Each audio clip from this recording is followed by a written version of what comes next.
Olá, sejam bem-vindos ao FAC Show, o programa de entrevistas da Faculdade de Maringá. Aqui a gente tem um espaço para falar de assuntos variados com convidados especiais, trazendo curiosidades, informação e entretenimento para você. Eu sou o Maurílio Mardegan e no programa de hoje vamos bater um papo sobre a democratização do acesso ao cinema no Brasil. E ninguém melhor para falar sobre esse assunto que o jornalista, assessor de comunicação da Viapar, apresentador e comentarista do programa Cine CBN, Marcelo Bugarelli. Muito obrigado pela presença, é uma honra recebê-lo aqui, Marcelo. A honra é minha, para falar a verdade. É um maior prazer estar aqui com toda essa equipe maravilhosa, ainda mais com você, Mardegan. Muito obrigado. Marcelo, posso te chamar de Bugarelli mesmo ou prefere Marcelo? Não, pode ser Bugarelli. Então tá bom. Bom, como eu já falei anteriormente, você é formado em jornalismo, certo? Uhum. E quando é que começou esse seu interesse pela assessoria de imprensa e também pela crítica cinematográfica? A crítica de cinema é bem crítica, né? Gostar de cinema, você começar a curtir demais a sétima arte, já vem desde acho, uns 13, 14 anos, sabe? Na época, quando existia internet, então você colecionava muito, era jornais, né? Que saíam, tudo mais, você cortava. E tem coisa guardada até hoje, sabe? É um estorvo lá em casa. Minha mulher tá doida para jogar aquilo fora, mas são caixas e mais Além caixas. de tudo, é colecionador ainda. Eu acabei colecionando aquilo lá. Na verdade, eu tinha que jogar aquilo fora, mas dá dó, né? Você guardou durante tantos anos ali, tem coisas ali que você não encontra mais, né? Depois, quando eu fui para o jornalismo, eu já tinha assim, uma predisposição de partir para o jornalismo cultural. Nem foi tudo. Eu fiz jornalismo policial, faria qualquer outra política também eu fiz, mas acabei me encontrando mais no jornalismo cultural justamente por causa desse feedback já no próprio cinema, né? Legal, legal. E a assessoria de imprensa, como que começou esse? A assessoria eu queria fazer assessoria já quando eu era aluno ainda de faculdade. Só que eu fui fazer um curso e me deram uma água fria, né?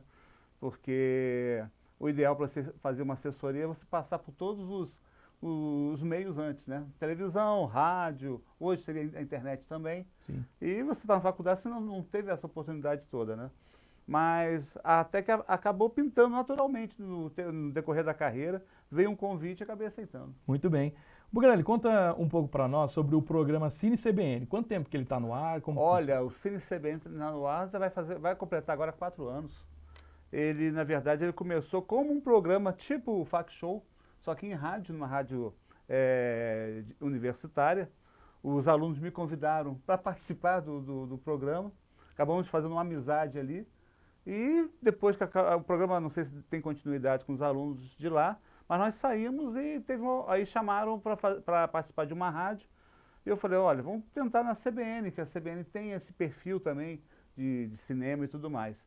E acabou nós três indo para lá, eu, o Elton Teles e a Cibele Chacon. O interessante é que antes, quando a gente fazia na faculdade, o programa é um pouco mais anárquico, né? A gente não tinha regra, não tinha direção nem nada. Na CBN a gente teve que se adaptar também, tivemos que ter um pouco mais de organização, tempo de fala, um atrapalhava, antigamente muitos atrapalhavam uns aos outros, mas agora não, agora a gente levou muito, apertaram bastante a orelha da gente está bem certinho lá. Legal, bacana. Bom, a gente sabe que o cinema ele é considerado uma arte, né? Junto com muitas outras manifestações aí, como a música, a dança, a pintura, entre outras, né? Você acredita que o cinema ele é capaz de alterar uma cultura de um país? Ele pode alterar a cultura, mas acredito que é uma experiência que dá para mudar a sua cultura individual também, né? Sua percepção em relação ao mundo, como qualquer arte, né? Como a arte também ela é capaz de mudar as atitudes e colaborar também em muitos momentos de uma sociedade, de uma nação, o cinema também colabora para isso. Ah, legal. Bom, recentemente tivemos aí no Brasil um fato que causou bastante repercussão aí pelos noticiários, né? Que foi o tema da redação do Enem deste ano 2019. E qual foi a sua reação quando você soube do tema democratização do acesso ao cinema no Brasil? É uma pergunta meio dúbia, né? Porque quando você fala cinema, você está falando do cinema espaço físico ou do cinema, aquilo que você me falou agora há pouco, como arte, né? Como a sétima arte. Aí fica, eu acho que o estudante, aí o candidato, ele pode se perder um pouco nisso aí, né? E que tipo de cinema nós estamos falando? Dá essa impressão que é o acesso à própria arte do cinema, né? O espaço, esse distanciamento que muita gente ainda tem. Só para você ter uma ideia, eu trouxe uma colinha aqui, para você saber que na década de 70, nós tínhamos aqui no Brasil, 80% das salas de cinema eram no interior. Aquelas cidadezinhas que até hoje a gente passa, agora virou igreja, né? Sim, Você vê sim. que tem uma... Então, 80% naquela época as cidades tinham cinema e ficavam no interior. Eram mais de 3.500 salas naquela época. Já depois, na década de 90, a coisa começou a cair bastante. Aí nós já começamos a ter só 1.000 salas. E começou a se concentrar justamente nas grandes cidades, no eixo Rio-São Paulo. Uhum. E com o passar do tempo, aí você vai pensando na democratização desse acesso, né? E você depois vai acabando com o cinema de rua e vai transportando esse cinema para dentro de shopping centers. Esse shopping centers já é algo que você já matou muito dessa população aí. O interior não tem shopping center. O pessoal do interior tem que ir para uma capital para ver um filme. Ninguém vai à toa para uma capital hoje, que é caro, é muito caro. Próxima, né? E o shopping em si é um ambiente caro, né? Você está ali, está certo que você tem uma segurança maior, você tem um estacionamento, mas só o fato de você ter um cinema dentro do shopping center já está elitizando.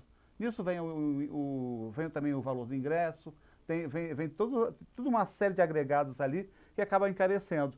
E é interessante que justamente o governo que faz esse tema no Enem, da democratização do cinema, está acabando com a Ancine, que é justamente uma agência de fomentação do cinema. Inclusive cria programas de acesso ao cinema em cidades do interior. No Nordeste, por exemplo, tem um programa que você assiste o cinema na rua, Sim. nas praças, né? Então, em cidades com menos de 100 mil habitantes, tem outro programa também da Ancine que facilita também o acesso ao cinema. É muito ambíguo, né? Você fala pede para o estudante pensar em como melhorar, e ao mesmo tempo o governo está acabando com o próprio cinema. E se a gente for pensar no âmbito escolar, a gente sabe que o cinema ele é muito pouco falado dentro das escolas, ensino médio, enfim, né? Então, qual a importância de se falar isso no Enem? Você acredita que tem uma carência desse assunto? Seria interessante falar da democratização das artes em geral. Uhum. Né? Não é só do cinema, né? O estudante não tem acesso aí ao conhecimento prévio do que é a música, quais são os grandes pintores, ir a um museu, né? Ter acesso ao Sim, museu, muito né? importante. Então uma coisa agrega a outra, né? Eu vejo dessa forma. Eu acho que o tema foi legal, não vou dizer que o tema não foi legal, foi apenas muito estranho, né? Justamente por causa dessa ambiguidade. Bem inesperado, né? Então, antes da gente continuar a falar sobre esse assunto, a nossa repórter Tamires Andriotti foi saber da galera sobre esse tema. Roda aí. O cinema é, de fato, uma das maiores manifestações culturais do século XXI. Milhares de produções anualmente, muito dinheiro envolvido e, é claro, uma legião de fãs em todo o mundo. No Brasil, a Agência Nacional de Cinema comemorou a divulgação do informe preliminar de salas de exibição em 2018. Segundo um levantamento realizado pela Ancine, o ano passado fechou com o maior número de salas de cinema em funcionamento desde 1975. Ao todo, são 3.356 salas de cinema em todo o Brasil. E isso, claro, é um sinônimo de que a cultura está mais acessível do gosto popular. Mas será que isso realmente é verdade? Você costuma frequentar o cinema? Sinceramente, faz uns 8 anos que eu não frequento um cinema. Por quê? É longe da minha casa, eu acho o ingresso muito caro e as produções que tem em cartaz normalmente não são do meu agrado. Você costuma ir ao cinema? Costumo. Quantas vezes por mês? Umas 2 ou 3 vezes. Eu não costumo ir muito, não. Por que não? Porque eu acho o cinema meio ultrapassado, né? Tipo, hoje em dia a gente pode pegar, assistir os filmes na internet, os filmes saem pirata na internet rapidinho, às vezes enquanto tá no cinema já dá pra assistir na internet. E em casa tem TV, hoje em dia tem TV 3D e tal, então não faz muita diferença ir no cinema ou não, a diferença do cinema é mais pelo ambiente mesmo. Se você pudesse modificar alguma coisa que te levaria para o cinema, o que seria? Talvez os preços se fossem mais baratos, né? Tipo, não o preço do ingresso, porque eu até entendo que tem todo o custo de produção dos filmes e tal, mas o preço das pipocas, pelo menos, o preço dos refrigerantes, porque, tipo, é muito caro as coisas no cinema e eu não sei como é que é hoje em dia, mas pelo menos na época que eu frequentava o cinema, a gente não podia entrar com comida de fora no cinema, então já é um motivo pra não ir, né? Porque por fora a gente comprava mais barato, no cinema é tudo caro. que modificaria? Eu não sei bem dizer. Acho que a variedade de cartazes, né? Que normalmente é sempre 2 ou 3 filmes e vários horários e sempre repetindo 2 ou 3 filmes no máximo, na maioria dos cinemas, né? Acho que a variedade de filmes seria interessante aumentar. Daria um pouco mais de valor para as produções nacionais, né? Que as produções que normalmente fazem sucesso, ficam em cartaz bastante tempo, não são do tipo que eu curto. Eu gosto mais de cinema, produção brasileira. Se tivesse cinema público, você iria? Acho que eu iria. Se tivesse alguma coisa mais perto da minha casa também, né? Que eu moro um pouquinho longe, acho que eu iria com toda certeza. Apesar do número recorde de salas de cinema no Brasil atualmente, assistir um filme continua não sendo uma tarefa fácil para uma boa parcela da população. Isso porque mais de 3.000 salas de cinemas estão concentradas em apenas 11% dos municípios. A grande maioria em capitais e metrópoles.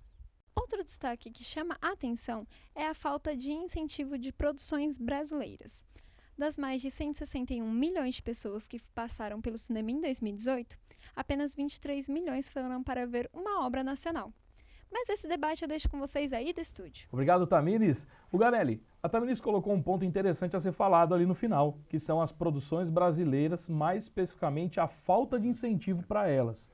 Mas além da Lei Rouanet, que mais incentivos você acredita que falta para as produções brasileiras deslancharem aí nas salas de cinemas do Brasil ou até do mundo, né?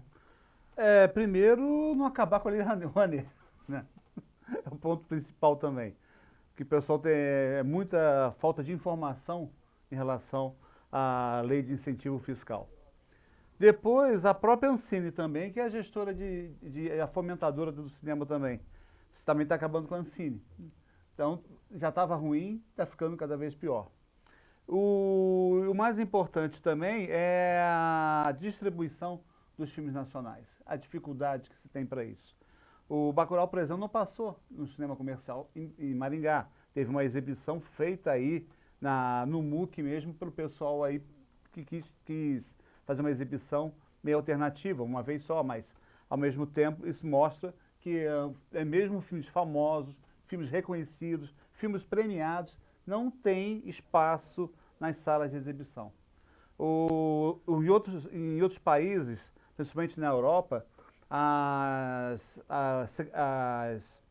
os ministérios da cultura, até a própria televisão, a RAI italiana, por exemplo, ela incentiva e produz filmes. Então, porque se sabe que uns filmes mais autorais, esses filmes chamados assim, mais independentes, e são filmes até populares também, por que não? Eles já não têm como competir com o mainstream do cinema norte-americano. Então, você tem que ter uma salvaguarda nisso aí. Você tem que ter uma proteção para que você tenha público e que continue a ter uma indústria local. Com certeza. E você acredita que com mais produções brasileiras, o tema pode começar a emplacar de vez no cotidiano escolar? Sim. E é uma pena que a gente não conseguiu fazer uma indústria ainda, né? Algo que você possa ter filmes de gênero, filmes infantis, infantos juvenis. Você vê, teve um filme aí da Mônica agora há pouco, bateu recorde e tudo mais. Você vê, existe público para isso, claro, né? Mas você poderia ter muito mais, você poderia transformar isso aqui numa Bollywood, que é a da Índia, né? O Hollywood da Índia, né? A gente podia ter, era um sonho, né? Mas eu vejo agora a situação atual com um pouco de ceticismo, sou um pouco pessimista, justamente porque percebo que os próprios órgãos governamentais não são muito simpáticos, não só ao cinema, como à própria cultura. Entendi. Bom, o bate-papo está muito bom, mas precisamos fazer um breve intervalo. O Fact Show volta já.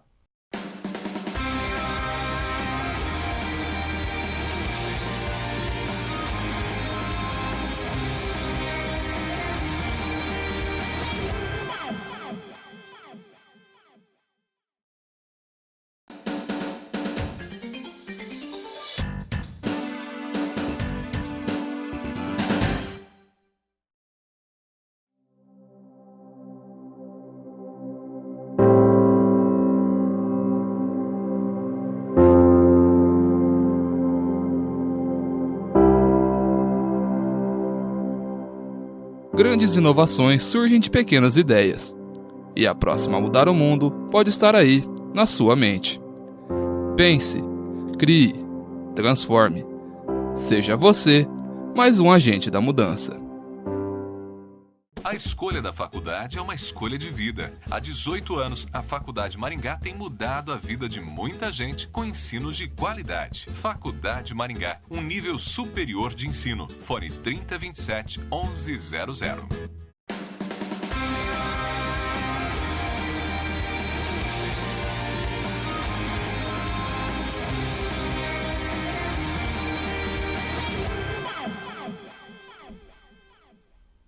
Estamos de volta com o Fact Show e aqui com o nosso convidado. E o assunto é bem atual e está causando muitos debates por aí. Estamos falando sobre o tema da redação do Enem deste ano, democratização do acesso ao cinema no Brasil. E ninguém melhor para falar sobre esse assunto que Marcelo Bugarelli, jornalista e apresentador e comentarista do programa Cine CBN. Bugarelli, voltando a falar sobre a democratização do acesso ao cinema no Brasil, ouvimos aí alguns entrevistados no bloco anterior falando sobre preço, né? Isso realmente pode ser um fator determinante para quem tem vontade de ir mais ao cinema ou até mesmo para quem nunca foi? E o tal Vale Cultura não deveria ajudar aí? O Vale Cultura sim deveria ajudar, mas em relação ao preço é apenas mais um determinante, né, sobre essa dificuldade do acesso. O que eu já falei e repito, a área física do cinema hoje está muito distante das pessoas, né? Nós vimos um entrevistado aí, um estudante, falando que ele não vai ao cinema porque ele mora longe, né? Provavelmente ele mora numa cidade que há tempos atrás tinha cinema, né? E seria legal se esses programas que a própria Ancine tem divulgado, tem feito a gestão para que sejam exibidos filmes em praça pública e tudo mais, você possa ter um filme de cinema até de graça, por que não? Acho que até um cinema em pé, um cinema numa praça, numa cidadezinha do interior, fica muito gostoso, né? Fica uma coisa muito bacana. Mas enquanto isso, você tem aí ingressos caros, tem toda essas receitas acessórias que o cinema inventou agora, que é a pipoca, a Coca-Cola, e ganha um muito dinheiro, né, souvenir que vem junto, o combo, né? É o combo. Que vem ali junto, e aquilo ali virou uma grande diversão. E eu lamento também, pelo que também os entrevistados falaram, a dificuldade de você encontrar filmes mais interessantes, né?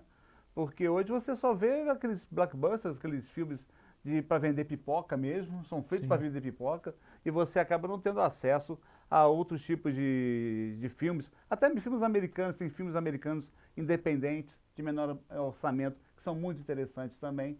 E é raro você ver um grande filme aí de grande bilheteria, que também tem a qualidade cinematográfica. E você tocou num ponto interessante ali, né? Que foi um dos detalhes que um dos entrevistados falou, que é justamente ele está em um local, numa cidade, onde não tem uma sala de cinema. E você falou sobre o cinema de rua, né? Essas sessões públicas, né? Mesmo não sendo filmes aí que estão em cartaz no cinema tradicional, a gente sabe que existe já algumas dessas sessões, inclusive aqui na nossa cidade, né? Em outras. E essa iniciativa, você vê importância nessa iniciativa para a cultura de uma sociedade? Ah, sim, com certeza. Aqui em Maringá, nós temos um programa chamado Convite ao Cinema, que passa semanalmente filmes fora desse eixo comercial, né? Clássicos e alguns filmes europeus. E ali é uma oportunidade de você expandir um pouco o seu conhecimento da sétima arte, né? Você conhecer um pouco mais do cinema mundial.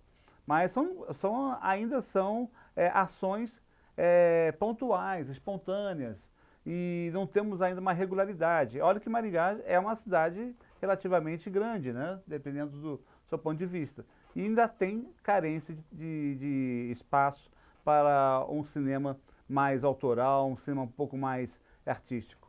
Você citou sobre produções europeias que estão sendo passadas aí nesses cinemas de rua e tudo mais. Um ponto aí que a gente pode parar para pensar, a classe social, ela pode ser favorável para alguns ou até impedimento para outros, não só pelo fator dinheiro, né, mas também pelo fator valor cultural, né? Como que as pessoas vão começar a enxergar essas produções? Eu vou no cinema de rua porque é o cinema de rua, eu vou pela produção? Quando a gente fala da democratização, também passa por isso. Quando a gente fala da oportunidade de você ver um filme europeu, por exemplo, um filme de cinema americano independente, ou um filme brasileiro, que a gente estava até comentando agora há pouco, eu penso em que o cinema em si, ele também tem que trabalhar com vários gêneros. E você pode atingir públicos diferentes, de classes diferentes também. Né? Recentemente exibiram aqui em Maringá um curta-metragem falando sobre o Cine Horizonte, é um cinema de rua ali na Vila Operária. Foi um cinema há 30 anos ou 40 anos, passava-se muitos filmes nacionais que eram do Mazzaropi, e era para um público popular. Que eram filmes bons. Bons, era popular, as filas dobravam, né? E há uma carência nisso, você tem uma população que gostaria de ver filmes populares também, e você vê que isso independe da classe social. Né? Claro, mas aí um ponto importante também que a gente tem que analisar, quando a pessoa quer olhar um filme lá mais antigo, na época da chanchada brasileira, aquela coisa toda, né? Nós temos as tecnologias atuais, né? Não só hoje nós temos podemos ter na sala da nossa casa uma TV super enorme com inúmeras polegadas, projetores de alta definição, mas também temos os serviços de stream, né? E aí, junto também um pouco com a pirataria né, na internet, também isso também pode colaborar para diminuir um pouco o público dessas salas, não só na rua, mas dentro do shopping. Eu acredito que o cinema ele sente um pouco isso sim. Muita gente, aí havia até um entrevistado falando que não gosta muito de ir ao cinema e tudo mais, porque você começa a ter mais facilidades em casa. Né? O problema do streaming, né? Quando você está pagando, ainda tem uma janela entre a exibição do cinema e a liberação para o serviço de streaming. Mas a gente sabe que o serviço aí de downloads e tudo mais são enormes. A gente brinca até de fazer um Pai João, né? Você está baixando lá no filme, né? É muito fácil. Hoje, um pouquinho de conhecimento ali, você consegue fazer isso. Eu vejo a televisão, como já se dizia antigamente, que a televisão ia substituir o cinema, aí são uns 40, 50 anos, o François Truffaut falava que era apenas uma forma de você ver cinema. O cinema, enquanto arte, ele pode mudar essa plataforma, né? Sair um pouco da sala de exibição física e ir para a sala de estar da casa da pessoa, né? Sala de jantar. Mas o cinema ele tem sempre que se renovando. Por isso que ele tenta colocar filmes em 3D, ele começa a ter esses blockbusters aí, exageram nos efeitos especiais, justamente para você ver numa tela grande, né? Uma tela super gigantesca ali que você possa fazer uma imersão. Mas o cinema de streaming, ele é importante, só acho que, mesmo com você tendo um catálogo de 2, 3, 10 mil filmes ali, em algumas plataformas de streaming na televisão, eu não encontro muitos filmes que eu gosto, que eu gostaria de ver, sabe? Eu tenho dificuldade para isso, sabe? Eu vejo muito mais do mesmo, né? Ainda assim, você acaba ficando refém do catálogo você de quem fornece, né? Eu, por exemplo, sou colecionador, né? Eu tenho mais de 2 mil filmes em casa. Colecionador daquela maneira, às vezes você não quer ver o filme inteiro que você já viu, quer ver aquela cena determinada. Você vai lá e volta, né? E aquilo parece que é seu, né? Aquilo ali você vê na hora que você quiser. Quando você vai numa plataforma dessa de streaming, cadê o filme? Não está mais lá. Aí você é obrigado a ver o que eles estão te oferecendo. Né? Por um lado isso é bem favorável, mas por outro também acaba atrapalhando para quem quer consumir mais conteúdo. Né? E existe algo, acontece também que o grande número de títulos também te atrapalha. Porque não existe um funil, não existe um canal que te facilite a encontrar algo mais interessante, né? Você vai mais no boca a boca, né? E o streaming em si mesmo, você vê muito mais as pessoas comentando sobre seriados do que cinema mesmo, sobre filmes para o cinema. E essa questão dos filmes mais antigos também é interessante a gente poder pensar que lá, nesses filmes antigos, a gente também pode conhecer um pouco mais da cultura de um país, né? Não só do Brasil, mas de muitos outros. Até os filmes mais assim ruins até, vamos dizer assim, você vê a moda, você vê como é que se vestia, como é que se fazia. Outro dia eu estava vendo um filme, coitado, mas um filme de baixo orçamento, o ator, ele fazia um policial, ele raspou o bigode, achando que não tinha mais cena nenhuma para gravar. O diretor provavelmente falou, não, você ainda tem mais 2 cenas para aparecer. E já tinha raspado o bigode, né? Ele botou um bigode falso, mas tão ruim, que ficou histórico, né? Justo. E você acabou citando, né, filmes de baixo orçamento, né? Aí mesmo fora das salas de cinemas, nós temos aí muitas produções boas no cinema independente brasileiro e até internacional, né? Muitos até premiados aí mundialmente, né? Mas por que essas produções elas são difíceis de cair no gosto popular assim? Mas elas são populares, né? Acho que a mais é o preconceito. A cultura cinematográfica, até você me perguntou no início do programa, poderia ser incentivada dentro das próprias escolas, né? Você começar a brincar de cinema também, né? Hoje é tão legal você ter um celular, você consegue fazer alguma coisa, né? E a partir de então, você começar a ver filmes interessantes nacionais, que você possa ter algum embasamento já, alguma noção do que é cinema, um enquadramento. É muito bacana uma criança brincar de diretor, outra ser ator, atriz e por aí vai. Acho que isso aí é algo muito onírico e bacana para o universo pedagógico da criança. E ao mesmo tempo você está incentivando mais uma arte. E aí, ao mesmo tempo, perdendo o preconceito com o cinema nacional. Claro. E se fosse para a gente pensar no cinema para levar para dentro das escolas, você acredita que teriam que ser as produções mais novas, mostrar para essa garotada como que se produz hoje? Ou você acha que era interessante fazer um histórico ou apenas mostrar o que foi feito no passado para eles terem esse discernimento, né? Eu acho que tem que tomar cuidado para não ser chato. Se você tiver um público, algo de qualidade feito recentemente, que possa atingir essa geração, é válido. Se você acha também que pode também contribuir exibindo algo mais antigo e explicando também por que é feito assim, dessa forma. São coisas, são épocas diferentes, né? As crianças hoje não são da minha época, a gente ficava 1 hora vendo um programa de televisão sem se mexer. Hoje, 10, 15 minutos, a criança já está pulando da cadeira, né? Não aguenta, não tem essa paciência mais. Então, tem tudo um conceito pedagógico e também importante a qualidade e sem ser chato, né? Para que a arte em si seja alguma coisa prazerosa. Claro. E fazendo um apanhado geral do que a gente já falou até agora, na sua visão, qual que seria a maior dificuldade que se enfrenta hoje para essa democratização do acesso no cinema do Brasil? O maior problema dessa falta de democratização, eu digo, é tudo isso que a gente falou no programa, né? O apoio governamental, que é importante, como existe em outros países, a educação, que passou agora, que a gente falou agora há pouco, porque você tem que perder vários preconceitos. O preconceito com o filme nacional, preconceito com o filme preto e branco, o preconceito até com o filme mudo, que você vai se divertir muito vendo umas comédias mudas aí, muito mais engraçadas do que as mais recentes. Então você tem todo um processo educacional e também de apoio, porque cinema é uma coisa cara, não é uma coisa barata. Então o mais difícil é justamente isso, você conseguir manter uma arte que é ao mesmo tempo algo custoso e que tem que ser quase como uma indústria, né? Uhum. Você falou de preconceito. No cinema, falar de preconceito em relação a um filme e a outro, você acha que isso, por ser Brasil, as produções nacionais, a gente não deveria ter um pouco menos de preconceito sobre essas produções? Sim. Nós tínhamos que ter muito menos preconceito, né?